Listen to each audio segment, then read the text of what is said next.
All right, continuing with that gentleman there, who's the governor of Texas, the longest-serving governor in the country right now, and many Republicans wanting to throw his hat into the ring and run for president. As he indicated a little earlier, hasn't made any firm decision, maybe closer to it. But an issue that anyone who wants to be president has to deal with, still jobs. 2.5 years in, still not a whole lot of progress on that front. The president saying that he's going to be picking a panel to look into this again. A lot of frustrations that it's slow. And now this NLRB effort in South Carolina to stop Boeing from hiring 1,000 non-union workers there. What would you do if you were president facing that? Let me just, the juxtaposition here of this president who gets out and says one thing, but then his administration does another. It's the EPA coming into Texas and trying to shut down our refining industry, if you will, whether it's his Interior Department coming in and trying to use a little lizard out in West Texas to shut down the exploration business in the Permian Basin. By the way, that lizard's going to win. This administration. But the lizard can win. If it's an endangered species, the lizard holds all rigs. And you just have a president who I think is anti-job, and I have no idea why. When you look at the National Labor Relations Board coming into a sovereign state and basically saying you cannot bring this company in to this state because we in Washington, D.C. don't like that you are a right-to-work state. That is one of the great prostitutions of the United States Constitution ever. If they were to succeed, do you fear that if the unions were to win, NLRB wins, do you think companies across the country would be more inclined to hire abroad than to deal with it? Well, sure. I mean, that's the message that is going to be loud and clear here, is that we have, if a state wants to make the decision that they want to be union friendly, that they want to allow for the unions to participate in their state, and we have unions and work well with the unions in the state, whether it's the Teamsters Union, we have a host of unions in Texas that we work well with. But when you have those individuals in Washington who, for whatever reason, politically decide that they're going to force you in your state to take these types of unionized jobs and this type of a labor relationship, again, that is so far outside of our founding fathers' dreams. And I will suggest to you, if this doesn't get stopped, then the jobs are going to be created offshore, and America will be even weaker.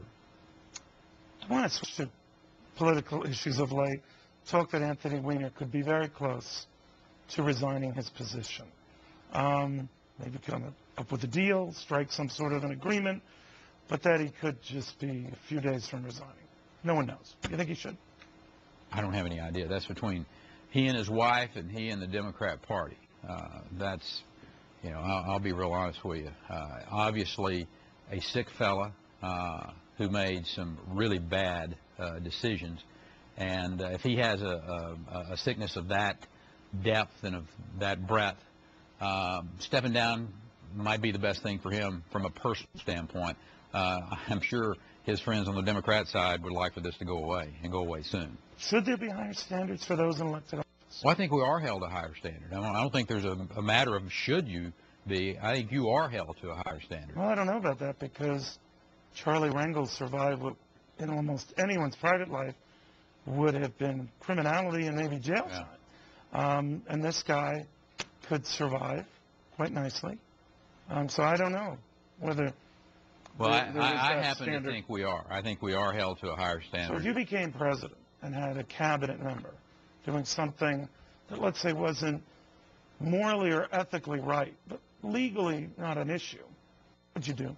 I'd most likely ask them to step down. No questions asked, other than here are the rules.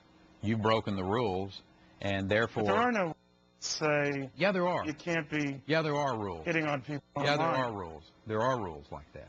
And we have moral rules that we live with every day. We have rules of conduct every day. It's like that old definition of pornography. I'll know it when I see it.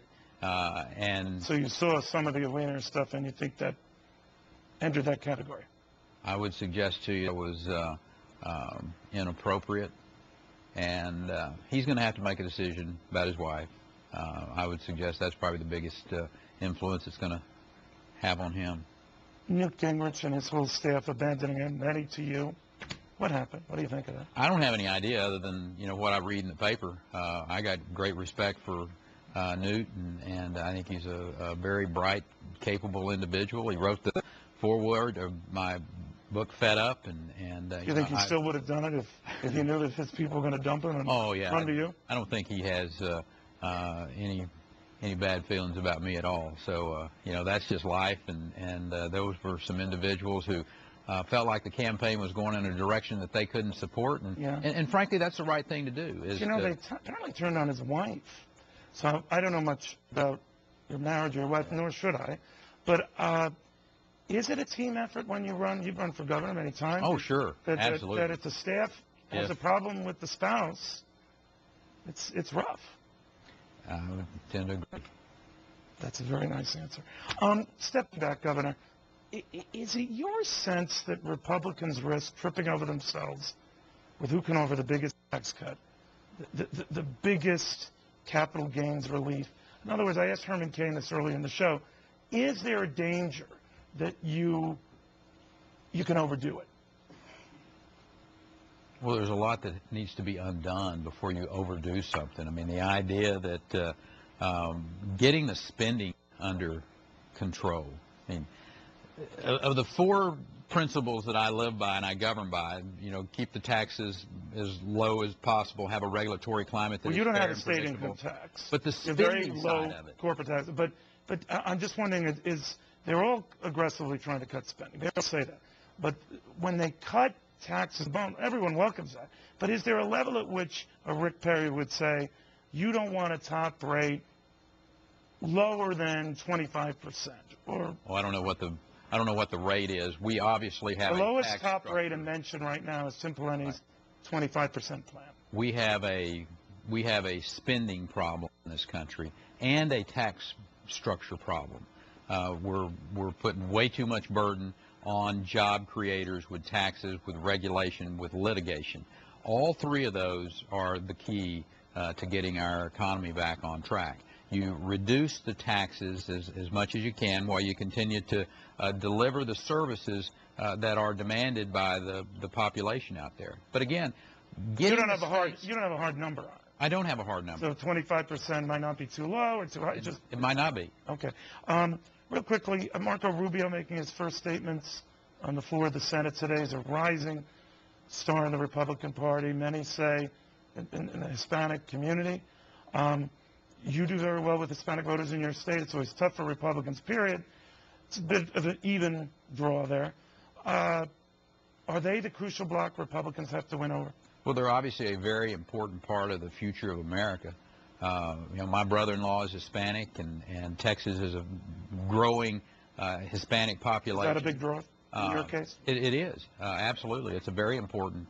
Mexico's our #1 trading partner in Texas, so the idea that somehow or another you would write off that segment or would do things to cause harm to them from a voting block is just, you know, it's off the table. Because fairly or not, Governor, the rap against Republicans is that their hard stance on illegal immigration has been portrayed in the mainstream media as just anti-immigration. Yeah. We know that's silly. Right. But I guess what I'm asking you is, do you have to make more offers to the Hispanic community to assure them that's not the case? I think the Hispanic population in the country is no different from the Anglo population or the Asian population. They want to live in a state where they can be free from overtaxation, over litigation. They want to be able to have good schools for their kids and have a wide open future. That's what the Republican Party is all about. And what you'll do if you were president. It would be.